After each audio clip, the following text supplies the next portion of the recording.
Jangan doakan benda yang buruk kepada tuan-tuan mereka yang ada di sekeliling kita. Walaupun kadang-kadang tuan-tuan mereka ini mengkhianati kita, mengecewakan kita, doakan sesuatu yang terbaik kepada mereka. Moga Allah memberikan hadiah dan hidayah semula kepada mereka. Anak kita mungkin buat silap, keluarga kita mungkin pernah buat silap.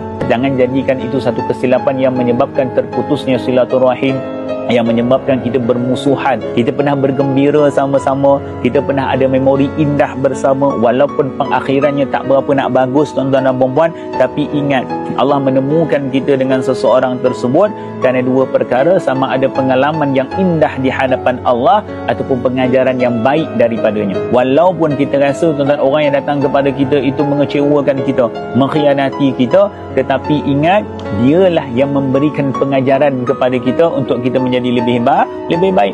Pasti ada pengajaran, pasti ada kebaikan. Maka tuan-tuan dan puan-puan, jangan pernah mendoakan keburukan kepada orang, terutama sesama Islam, tapi doakan agar Allah memberikan kepada dia kebaikan dan juga hidayah.